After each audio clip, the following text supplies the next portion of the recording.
This man tastes the soil before opening each grave. He first puts cemetery soil in his mouth to sample. Only when the taste is normal does he signal his assistants to begin digging. However, today Nick sensed something unusual after tasting the soil around the cemetery. His expression immediately became grave. When he approached for a closer look, he discovered this simple tombstone had no name engraved on it. After careful examination, he found only a string of numbers beginning with 3 and 8 in the bottom right corner. Nick immediately felt an ominous premonition. These numbers must hide a secret. He surveyed the surroundings, evaluating the cemetery's location. That sense of unease grew stronger. He had never seen a place with such thick negative energy. Moreover, there were fox tracks near the grave. Places where foxes appear are unsuitable for burying the deceased. He couldn't understand why his client insisted on burying his grandfather here. If they persisted in opening the coffin, everyone present would likely meet with misfortune. Returning to his client's residence, Nick finally understood the client's predicament. It turns out the client's grandfather was reportedly a war hero during World War II. Years ago, a Japanese monk nicknamed Fox arranged for his grandfather to be buried in that location.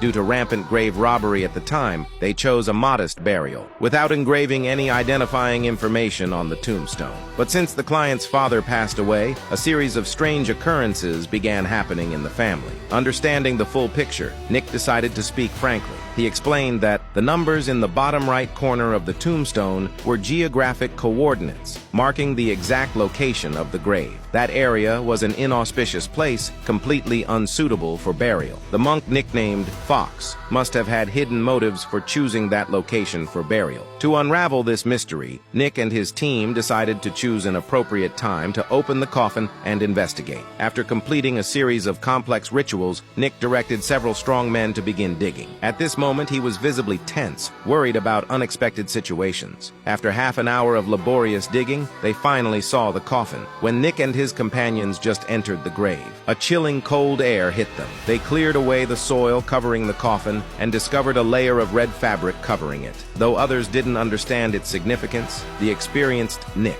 recognized at a glance. This was characteristic of Japanese funeral customs. The red cloth recorded the identity and official position of the deceased. At this moment, Nick suddenly understood. No wonder the client's family was so wealthy. His grandfather wasn't a Korean war hero, but a trader who had sided with Japan. The coffin was crafted from precious wood, which in the past, only the noble class was entitled to use. The string of numbers beginning with 3 and 8 on the tombstone was not only the coordinates of the burial site, but also marked the position of the Korean DMZ. Realizing this, Nick immediately understood the gravity of the situation. The Japanese monk's placement of the grave at this location must be part of a deeper conspiracy. This spine-tingling Korean horror film, Exuma, is worth watching.